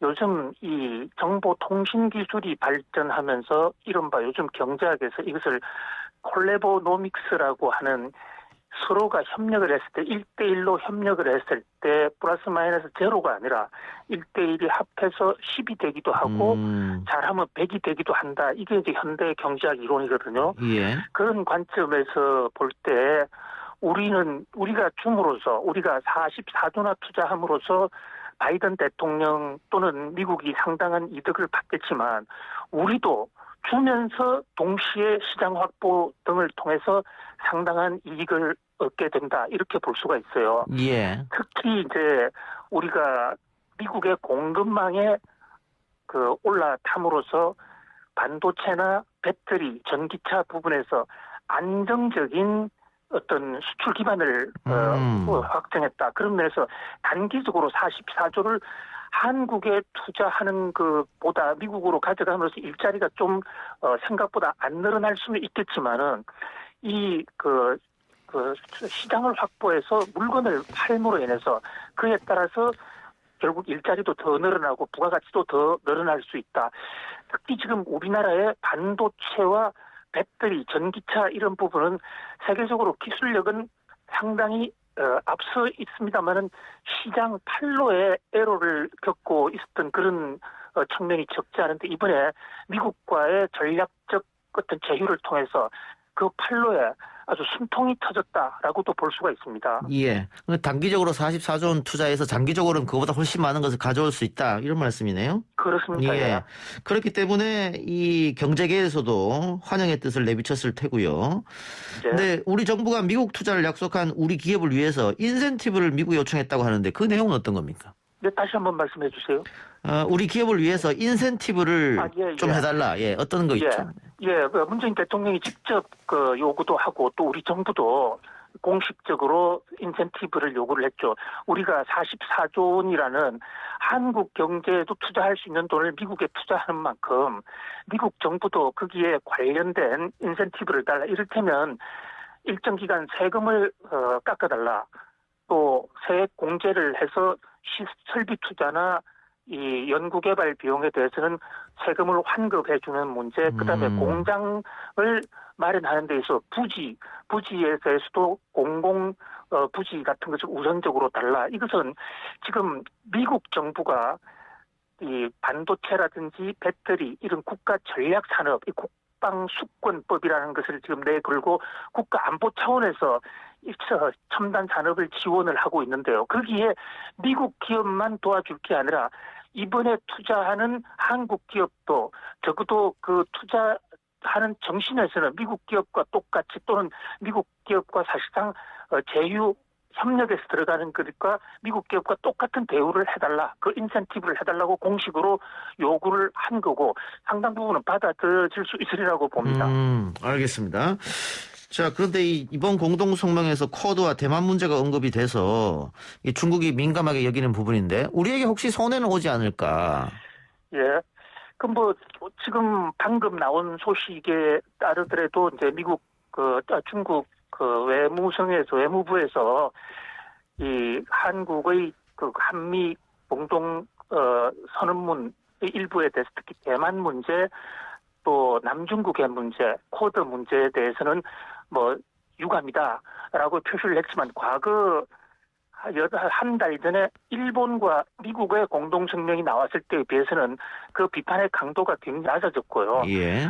또 중국 입장에서 볼 때 이번에 적어도 경제적인 협력한 문제만 놓고 볼 때 구체적으로 중국 경제를 강탈을 하거나 타격을 할 그런 소지가 없는 것이기 때문에 여기에 구구절절히 문제를 삼을 필요는 없다. 그런 관점에서 과거에 사드 보복 같은 이런 거 일각에서는 문제를 제기하는데 예. 그것은 조금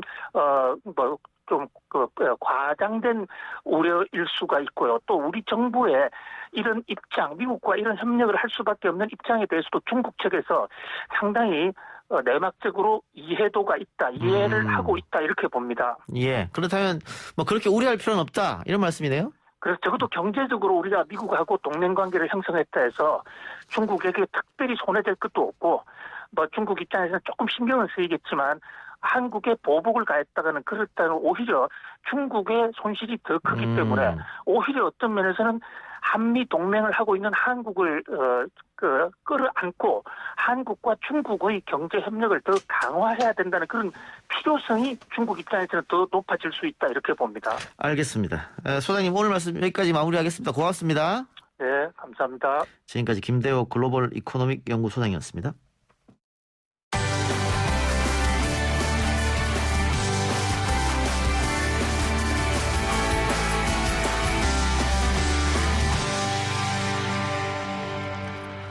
네, 매주 이 시간은 원래 여의도 정면승부 시간인데요. 국민의힘 윤영석 의원이 당권 도전으로 지역 일정이 많아서 오늘은 부득이하게 민주당 사무총장인 윤관석 의원만 모십니다. 윤 의원님 나와 계십니까? 예, 반갑습니다. 윤관석입니다. 예, 앞서서 정세현 전 장관 그리고 김대호 소장과 이야기를 나눠봤는데 한미 정상회담의 성과 어떻게 보고 계십니까? 예, 그 대통령께서도 SNS에 최고의 순방, 최고의 회담이라고 이제 평가를 하셨는데요. 그만큼 한반도의 평화 동력 확보, 또 두 번째 미사일 주권 회복, 세 번째로 백신 파트너십 구축 등 여러 측면에서 전통적인 안보 동맹 강화에 이어서 경제 동맹으로까지 발전된 것이 가장 큰 성과라고 하겠습니다. 42년 만에 미사일 지침 종료로 족쇄를 풀었고요. 백신과 반도체, 배터리까지 다 성과를 챙겼습니다. 우리 장병 55만 명의 백신을 확보한 것도 든든한 안보를 위한 지원이 될 것이라고 봅니다. 또 우리가 44조의 대미 투자 계획을 발표한 것도 과거에 원조받던 국가에서 당당하게 거액의 투자를 발표한 것도 큰 의미가 있다고 생각합니다. 예, 말씀하신 것처럼 대미 투자에 의한 경제적 성과 그리고 미사일 지침 종료 이것은 미사일 개발뿐만이 아니고 이제 우주 전략 짜는데도 도움이 될 테니까 상당한 성과가 있었다 이렇게 보이는데 야당은 방금 의원님께서 백신 파트너십 얘기해 줬으니까 야당은 그 백신에 대해서 얻은 건 하나도 없다. 55만 개가 다 한 거 아니냐. 일본과 비교해서 형편없다 이렇게 깎아내리던데요. 예. 야당에서는 역시나 백신이 아쉽다 이런 평가를 했는데 또 그 전에 논평에 보면 또 인정할 건 인정을 했습니다. 그만큼 성과가 객관적이라는 점은 야당도 인정을 했는데 다만 백신 문제에 대해서는 아쉽다 이렇게 평가를 했습니다. 그러나 너무 성급한 평가가 아닌가 싶습니다. 미국 측 입장으로 본다면은 그 글로벌 입장에서 볼 때 한국만 특별히 지원하다는 것이 이제 명분이 좀 부족하다는 현실적인 문제가 있다고 정호영 외교부 장관도 얘기를 했고요. 또 한국의 코로나 상황이 완벽하게 깨끗한 것은 아닙니다만 다른 국가들도 심각하지 않은데 유독 한국에만 그 쏠림 현상을 보이는 것에 대한 외교적 부담도 일부 있었다고 봅니다. 하지만 인천 송도에 소재한 삼성 바이오로직스 공장에서 3분기부터 모더나를 대량 위탁 생산키로 한 만큼 이미 계약된 물량에 추가 물량도 국내에 공급될 수 있는 그런 유리한 고지로 추후 협의를 충분히 해나갈 수 있다 이렇게 생각을 합니다. 판단하기 나라서 단면만 보지 말고 이후까지 본다면은 이 역시 큰 기대와 성과라고 볼 수 있겠습니다. 예, 백신 얘기가 나왔으니까 오늘 당 백신 특위에서 백신 인센티브 논의가 있었더라고요. 필요하다고 보세요? 예, 저희 당에 오늘 백신 치료제 특위가 있었습니다. 여기서 송영길 당대표와 전해숙 그 최고위원 위원장이 참석해서 첫 회의를 열었는데요.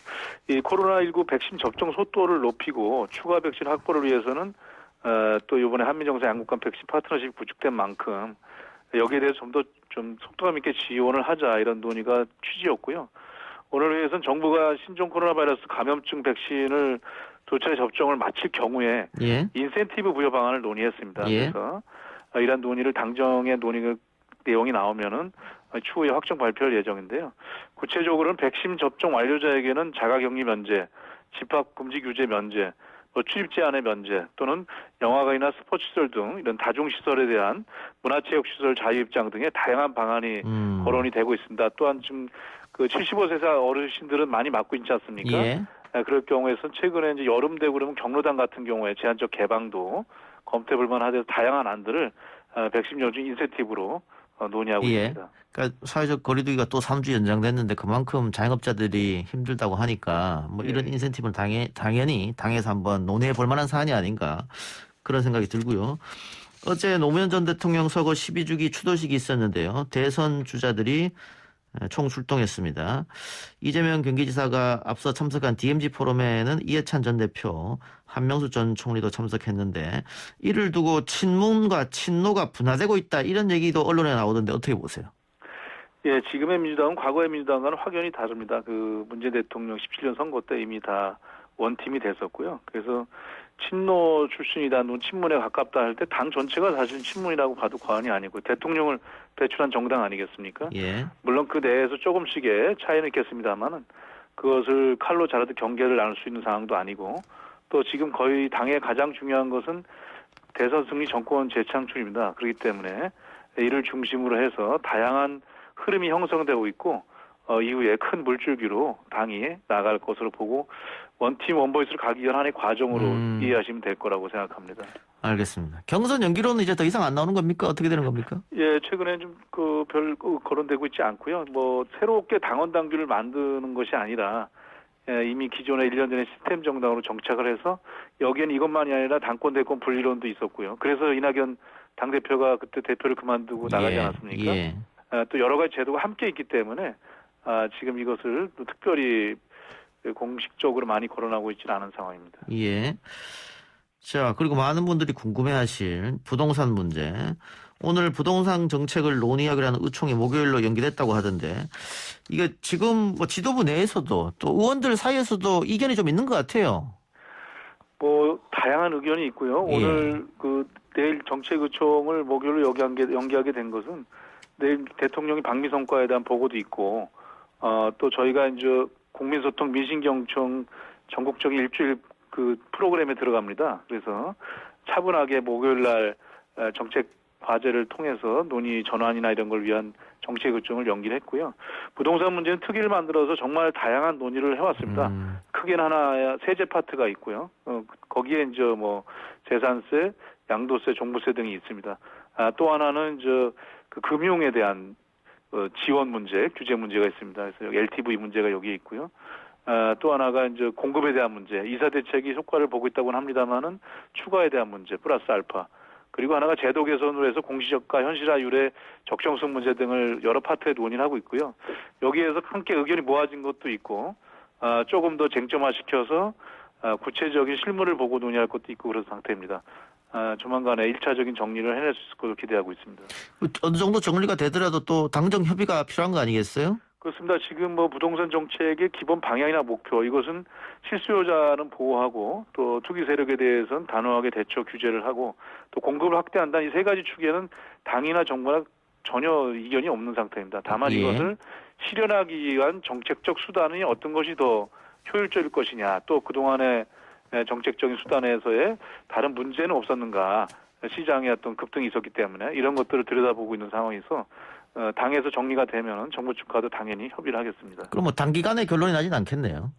1차적으로 정리를 할 수 있는 것은 먼저 하고 조금 더 논의할 것은 또 추후에 논의하고 이렇게 해서 좀 조정해서 하도록 하겠습니다. 알겠습니다. 끝으로요. 김호수 검찰총장 후보자 청문회가 이틀 뒤 예정돼 있는데 뭐 증인 채택 문제로 벌써부터 파행을 겪고 있어서 어떻게 될 거라고 보세요?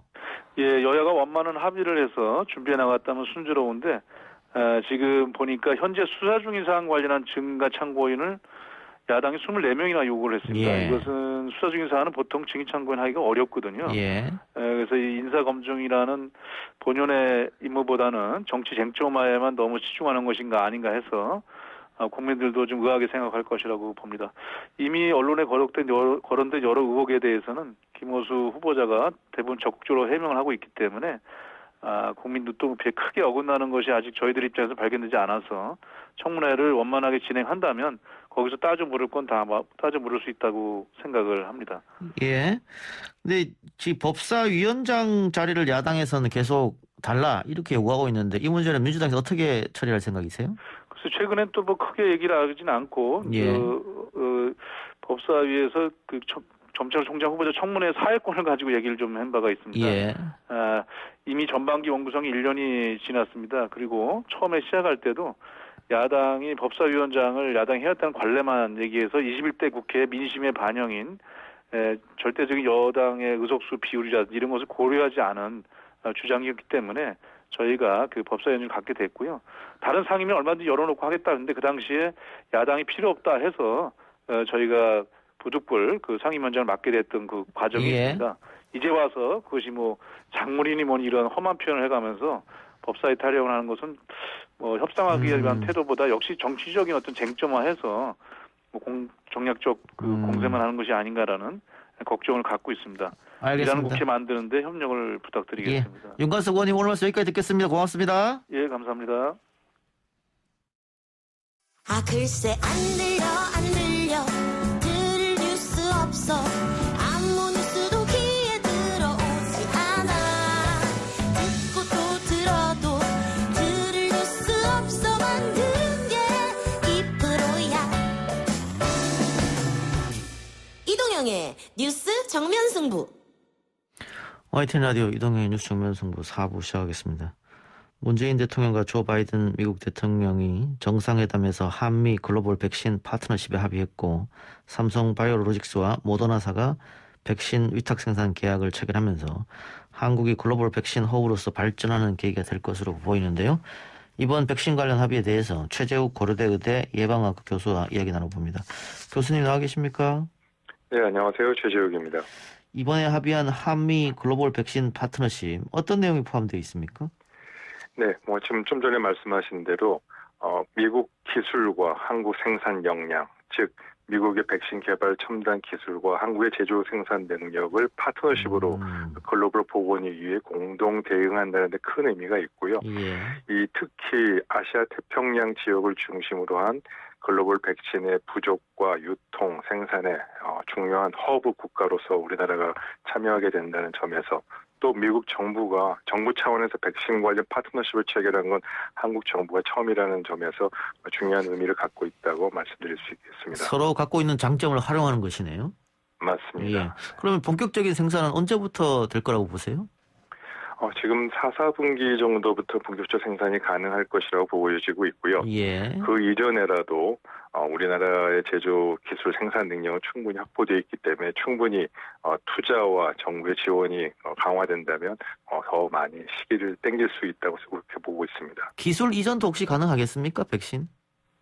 네, 단순하게 백신 원료를 병입하는 차원에서 넘어가서 그런 어떤 업무 자체와 생산 제조를 하기 위해서는 기술 도입이라는 부분이 반드시 필요하고요.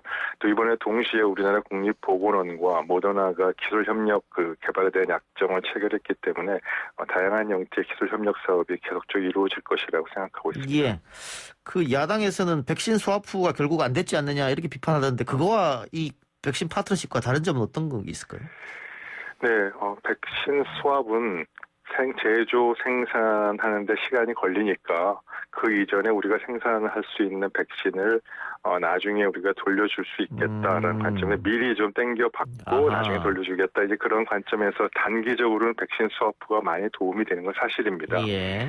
그런 면에서 백신 스와프를 통해서 집단 면역 달성 기간으로 삼고 있는 11월 목표를 좀 땡길 수 있다는 예, 점에서는 조금 아쉬운 점이 있습니다만 어찌됐건 그 백신 스왑도 전체적으로 이 백신 제조 생산 기술을 우리가 본격적으로 우리가 생산한다는 걸 전제를 하고 있기 때문에 근본적인 해결이 이번 한미 글로벌 백신 공동 이 협약을 통해서 많은 부분이 해소될 수 있을 거라고 생각하고 있습니다. 알겠습니다.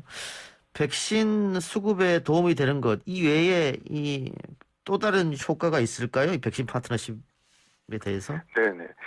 지금 금년 한 해만의 문제는 아니지 않습니까? 그렇죠. 내년까지도 코로나19가 지속되고 또 새로운 신종 감염병이 계속 발병할 가능성이 있기 때문에 다양한 형태의 백신 생산 능력을 우리나라가 기술 협력을 통해서 확보한다는 관점에서 매우 중요한 계기가 될 수 있을 거라고 생각하고 있습니다. 예, 알겠습니다. 자, 조금 다른 얘기 해보죠. 더불어민주당 백신 치료제 특별위원회가 오늘 회의에서 백신 접종자들에게 인센티브를 부여하는 내용을 정부에 건의했다고 하는데 이 부분은 교수님 어떻게 보고 계세요? 네, 저도 당연히 그런 인센티브를 부여하는 방안이 반드시 필요하다고 생각합니다. 아하, 예. 그러한 이유로는 여전히 일부 아스트라제네카 백신에 대한 이 불신과 우려 때문에 접종 예약률도 떨어지고 있고 예. 특히 고령자에서 접종 예약률이 지금 낮지 않습니까? 예. 그래서 이런 부분을 좀 더 활발하게 백신 접종 원활하게 하기 위해서는 인센티브를 부여하는 것이 굉장히 반드시 필요하고요.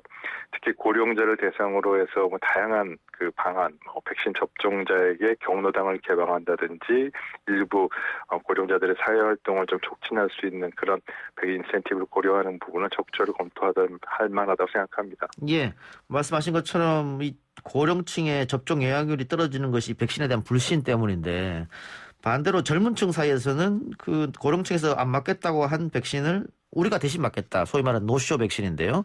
이게 예. 밀려가지고 저도 전화를 한 4군데 했는데 네.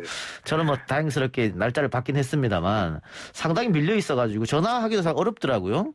이거를 네, 맞습니다. 그래서 젊은층 사이에서는 쉽게 할 수 있는 방법이 없느냐. 아마 정부에서 고민은 좀 하고 있는 것 같기는 한데 그 앱으로 좀 깔아가지고 해달라 뭐 이런 요구도 하고 있고 정부에서 생각하고 있는 것 같은데 차제에 그 받고 싶어 하는 사람들 그냥 다 맞으면 어떨까 뭐 이런 얘기도 있더라고요. 순서를 좀 정하지 말고 그건 어떻게 보세요?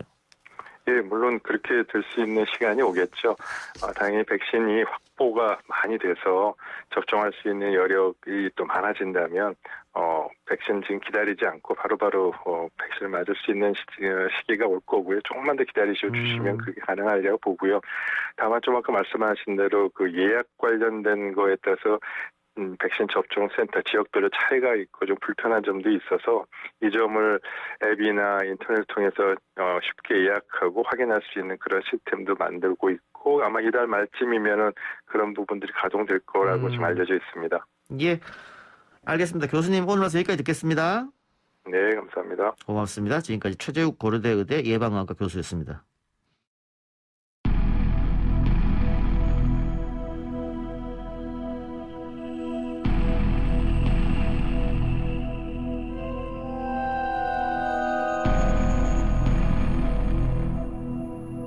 매주 월요일 진행되는 사건 처리반 오늘은 새로운 분 오셨습니다. 김원배 전 서울경찰청 국제범죄수사 팀장입니다. 어서 오십시오.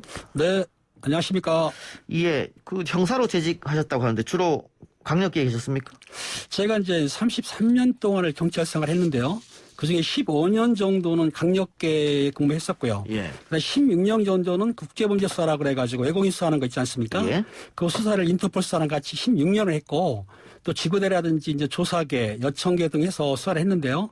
또 다른 수사기관에도 근무를 했습니다. 즉 예. 검찰청의 특수부나 형사부에 한 4년 근무를 했고요. 또 특별검사실에도 파견나 근무를 했기 때문에 좀 운이 좋게도 여러 수사기관을 다니면서 수사를 했었죠. 근데 지금 그 팀장님이 보니까 범죄인들이 앞에 조사받으러 오면 많이 겁내했겠어요?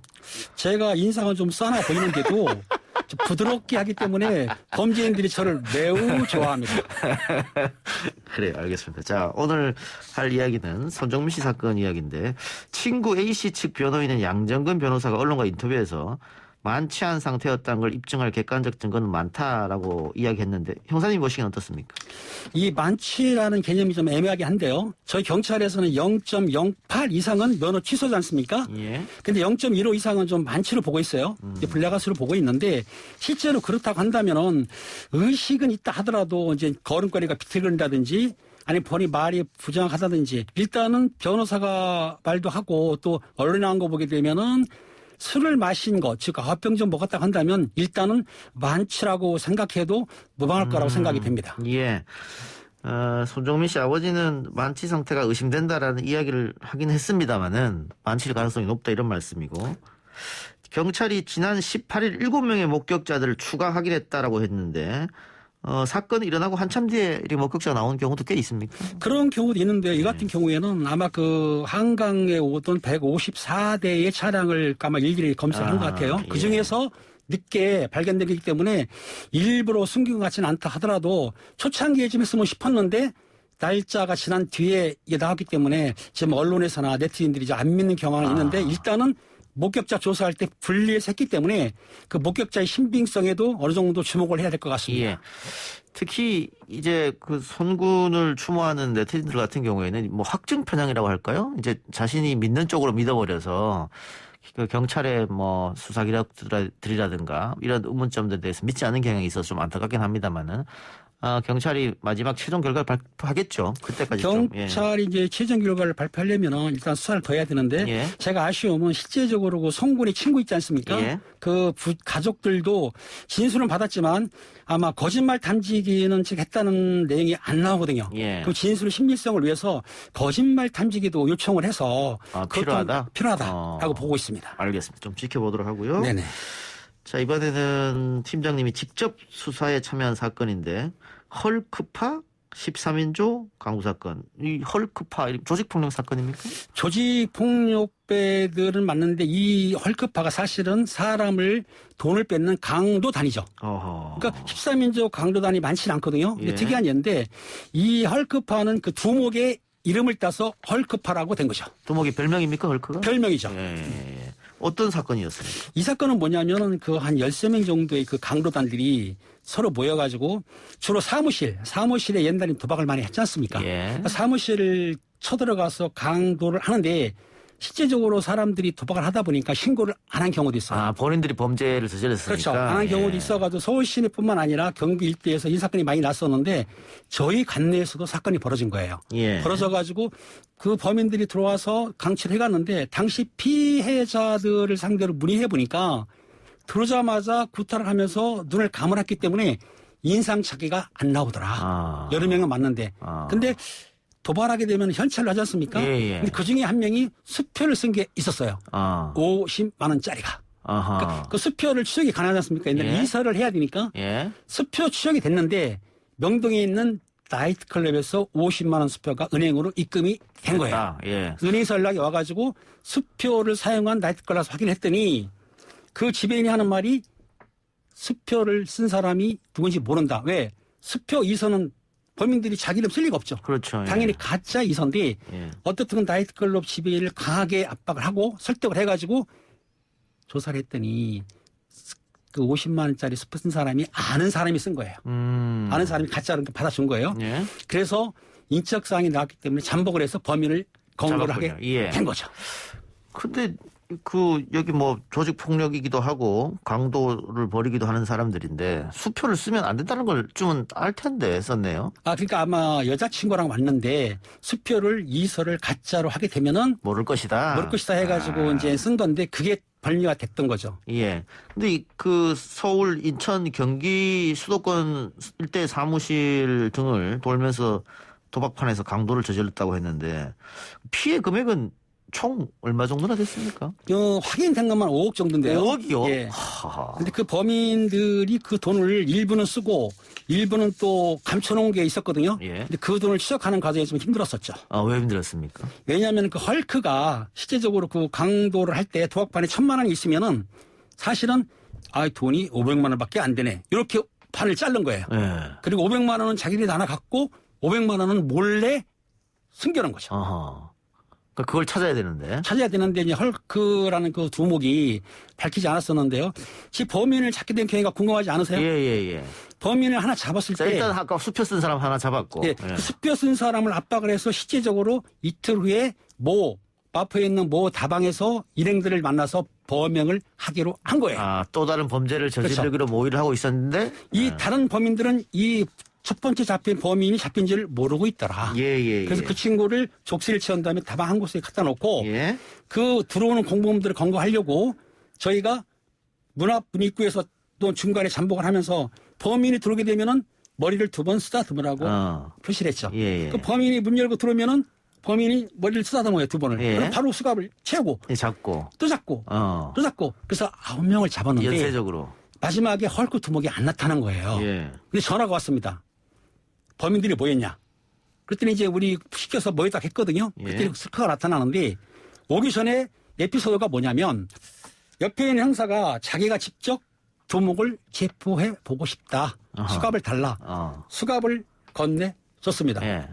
문이 끽 열리고 헐크가 딱 들어왔는데 예. 키가 한 1m 90이 한 100kg 넘을까요? 아, 그래서 별명이 헐크군요. 예. 그런데 옆에 있는 형사가 수갑을 채워야 되는데 당황했는지 놀랬는지 겁났는지는 모르겠지만 그냥 보고 있는 거예요. 그럼 경험이 별로 없는 형사였어요? 아니요. 경험이 있었는데 그 친구 훌륭한 형사인데 너무 놀랬던 거죠. 아, 덩치가 너무 크니까. 예. 그래서 잠깐만 시간을 주면 범인이 도망갈 수 있기 때문에 제가 일어서면서 조금 오버액션 했습니다. 헐크 오래간만이야. 사람이 손을 내밀게 되면은 자연스럽게 손이 나옵니다. 그 순간에 왼손으로 바로 수갑을 걸었죠. 그래서 같이 달려서 체포를 했는데 아무튼 그 일망타진 13명을 모두 했고 그 친구들 구속을 시켰지만 헐크가 거짓말한 거예요. 나머지 한 2억 5천 정도는 찾았는데 2억 5천을 못 찾은 거에 대해서 본인이 숨겨놨다고 했는데 결론적으로 그 친구를 데리고 범인을 데리고 숨겨놨던 데를 갔는데 강화도에 있는 애기봉 이런 데를 갔거든요. 예. 숨겨놓은 곳을 못 찾았어요. 일부러 안 가르쳐 준 거 아닙니까? 아니요. 이상한 곳 가르쳐 준 거 아니에요? 그렇죠. 근데 본인이 가서 맞다고 하는 거예요. 예. 그럼 파보면은 없고. 없더라. 어. 또 다음날 또 가서 파보면 없더라. 예. 왜? 경찰에서는 10일 내에 검찰로 송치를 해야 되니까 예. 넘어가면 검찰에 가지 않습니까? 예. 죄송한 말인데 검찰 수사관 분들이 현장 나가서 수색한다? 이렇지는 않죠. 예. 근데 결론적으로 2억 5천을 찾았다? 못 찾았다?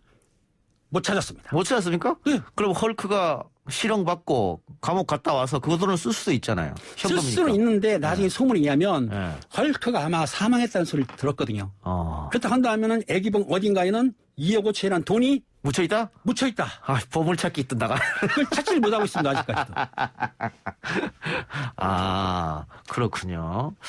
결국은 끝까지 말하지 않고 그렇죠. 헐크가. 본인이 형을 살고 나와서 찾으려고 했는데 그만 사망한 걸 우리가 연락을 들었기 때문에 아. 그 돈은 어딘가에 애기병 어딘가에 숨겨 있을 거 아니냐라고 보는 것이죠. 그러면 헐크 본인만 알고 있었을까요? 뭐 내연녀든 뭐 아내든 누구한테 안 알려주고? 내인녀도 말 않고 그 같이 일하던 공범들도 그 액수에 대해서는 속은 거는 알았지만 돈이 어디 있는지는 아무도 몰랐군요. 모르죠. 예, 알겠습니다. 근데 이게 그 공범들 검거할 때 네네. 그 형사님도 다방에 계셨어요? 제가 입구에 서가지고 제가 수갑을 열겠으면서 들어올 때마다 수갑을 제가 다 다 채웠죠. 채웠군요. 예. 헐크까지 다 채운 거죠. 예.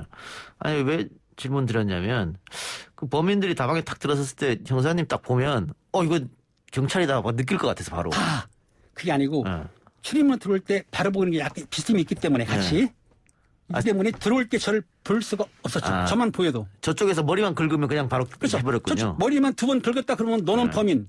바로 제가 손 잡아서 제가 송작이 빠르거든요. 예. 바로 채우죠. 예. 과감하게. 예. 혹시 네네. 이거 제가 그냥 궁금해서 드리는 건데 질문을 네네. 경찰 아니고 네. 불량배다 깡패다 이렇게 사람들이 생각하는 경우도 있을 것 같아요. 형사님 보고. 제가 이렇게 체격이 좀 불량하고 그렇다 하더라도 인상이 너무 좋거든요. 좋아가지고 보통 보면은 불량배보다는 형사라고 딱 찍더라고요. 아, 그래요? 네, 대부분들이. 예. 근데 그 처음에 50만 원 쓴 그 범인을 잡고 나서 네네. 작전을 짤 거 아닙니까 형사들끼리. 그렇죠. 또 공범들을 잡으려면 이렇게 하자 저렇게 하자. 그때는 잠복 근무 같은 것도 생각할 텐데. 잠복은 지금 실외 잠복이 있고 실내 잠복이 있는데 예. 우리가 헐크를 잡을 때는 실내 잠복을 했죠. 실내 잠복은 주로 다방이라든지 식당이라든지 PC방, 카페 이런 데 잠복을 한 거고 예. 실외 잠복은 예. 시장이라든가 도로 잠복하는데 주로 형사들이 영화 보시다시피 예. 차량을 이용하죠. 예. 차량하는 이유가 있습니다. 골목에 인상 불량한 사람이 서 있으면 의심하잖아요. 그렇죠. 근데 예. 차에 들어가 있으면서 시동을 끄고 있으면은 예. 범인들이 즉 자기 집이라든지 자기 숙소 들어갈 때 모른단 말이에요. 그때 살며시 나가서 범인을 바로 잡을 수 있다. 예. 그렇기 때문에 실내 잠복도 많이 하지만 아까 헐크 같은 경우에는 실내 잠복을 해가지고 들어온 걸 건 걸 다 한 거죠. 근데 실외 잠복보다 실내 잠복이 훨씬 쉬울 것 같은데요? 실내 잠복이 쉽죠. 예. 왜냐하면 실내 잠복할 때는 밥 먹기가 힘들기 때문에 예. 주로 이제 빵이라든지 영화에 똑같아요. 예. 우유라든가 빵 이런 걸 먹으면서 시간이 뭐 길게는 일주일까지도 하거든요. 일주일까지요? 예. 그러면 용변은 어떻게 해결하세요? 용변은 거기 직원들끼리 돌아가면서 하기 때문에 용변 2인 1조군요 보통. 보통 잠복할 때 2인 1조인데 예. 크다란 좀 사건이 큰 거에 대해서는 여러 명이 가죠. 아. 3명, 4명, 한 팀이 한 6명 되니까 예. 팀 전체가 차를 앞뒤로 아하. 보통 잠복할 때 강력분 같은 경우 한 대로는 안 합니다. 예. 왜냐하면 2대 정도로 해가지고 앞뒤로 했기 때문에 실제적으로 돌아가면서 용변을 해결하고 식사 같은 경우에는 주로 이제 시간 많이 걸리니까 즉석 인스턴트 식품으로 해결도 하고요. 빵이나 김밥 이런 걸로. 그렇죠. 예. 근데 시동을 못 켜고 있다고 하셨으니까. 시동 켜면 안 되죠. 그럼 한겨울이라 한여름에 그렇죠. 어떻게 해요? 한겨울에 시동을 끄고 형사들이 주로 입는 거 오리털 잠바. 잠바 딱 걸치죠. 가죽장갑 끼고. 그래서 여름에는요. 여름도 너무 더운데 에어컨 못 켜고 있으면 그렇잖아요. 여름에는 문만 열어놓고 그러니까 이건 있습니다. 이게 낮에 같은 경우에는 조금 틀어도 되지만 밤에는 안 되잖아요. 소리가 크니까. 예. 그렇기 때문에 모기가 물어도 그 정도는 참아야 형사지. 덥다고 형사를 안 할 수는 없으니까 잠복 근무는 얼음이 있다 하더라도 범인을 검거하게 되면 보상이 주어지니까 예. 싹 참을 수가 있는 거죠. 예. 예, 우리가 지금 보이는 라디오로도 나가고 있기 때문에 많은 분들이 형사님에 대해서, 외모에 대해서 이야기를 많이 해주십니다. 제 이야기는요, 님께서 100명 99명은 불량배라고 생각할 것 같습니다. 아, 그거는 그분이 지금 이 마스크를 내리면은 저도 좀 미남이거든요. 예. 근데 그걸 못 봐서 그래요. 알겠습니다. 예. 자, 왜 영화에 보면, 요즘은 안 그렇습니다만은, 예전에 진실의 방, 이런 얘기도 하고, 말 안 되면 한 대 쥐어박기도 하고, 왜 제대로 말 안 하냐. 근데 요즘은 전혀 어떻게 그런 거 있습니까? 최근에도? 요즘에는 이제 각 형사들이 조사를 할 때 CCTV를 설치했지 않습니까? 그렇기 때문에 CCTV 때문에 압박은 하더라도 액션을 취하지, 신체적 접촉은 못하고요. 물론 말은 강하게 하지만 옛날 영화 아니면 강력반의 영화 나오는 것처럼 압박을 그렇게는 못하고 언어로 수사 기법이 있거든요. 그러니까 얼르고 달래고. 아, 소위 말하는 배드캅, 굿캅 이거네요. 아, 그렇죠. 주고받고 하면서 어떻든 간에 상대방 범인의 설득을 하는 방법을 하지 우격다짐을 한다는 거는 쌍팔년도 옛날 얘기다. 그러면 좀 무서운 우락부락한 형사가 가서 막 화내고 왜 얘기 안 해? 막 다그치다가 또 지나고 나면 또 착하게 생긴 형사가 와서 네 맘 이해해. 밥 먹을래? 이렇게 하고 이렇게 한단 말이죠. 자꾸 이렇게. 그걸 어디서 들으신 것 같아요. 이 앵커께서 실제적으로 저같이 인상이 그런 사람이 압박을 하다가도 부드러운 사람이 커피도 타주고 이렇게 하시면서 마음을 감화시키기도 하고 어떻든 강약 전술을 펴가지고 자백의 자백을 받는 게 원칙이고 자백에 따라서 증거를 확보해야만이 처벌할 수 있기 때문에 형사들이 무조건 막 강하게 나가는 게 아니고 강원 전략을 함께 쓴다라고 생각하시면 됩니다. 예, 알겠습니다. 노하우일 수도 있는데. 그렇죠. 정봄빛님께서 형사님 멋지세요. 이런 의견 주셨고요. 파파이스 예정님께서 형사님 어떤 운동 하십니까? 궁금합니다. 이렇게. 어떤 운동 하세요? 최근에도 운동하시는 것 같은데. 제가 원래 태권도 사단, 학교도 사단인데요. 아시다시피 그거는 좀 요즘은 헬스라고 그래가지고 그 무게 있는 거를 좀 들고 있습니다. 30분만. 그래서 지금 상체가 굉장히 벌크업 되셔가지고, 그대로 이 화면에 나오니까. 그렇습니까? 예, 얘기 주셨는데, 형사들에게 그러면 무도는 기본입니까? 형사들 들어올 때 입직 투실한다고 하는데, 무도 단수가 있어야 점수를 받거든요. 그리고 들어와서도 무도 훈련을 하고 체풋을 하기 때문에 몸이 약하면은 범인을 검거할 때 문제가 되기 때문에 남녀, 노소 할 것 없이 경찰관은 무도 훈련을 다 해야 됩니다. 다 해야 되는군요. 예. 그래서 합의 8단? 그렇죠. 예, 알겠습니다. 형사님하고 저는 이제 방송에서만 만나는 걸로. 네. 예. 다른 데서는 안 만나는 걸로. 예, 오늘 첫 시간 아마 유익한 시간이 됐으리라고 봅니다. 오늘 여기까지 듣겠습니다. 지금까지 김은배 전 서울경찰청 국제보험사수사팀장이었습니다. 고맙습니다. 감사합니다.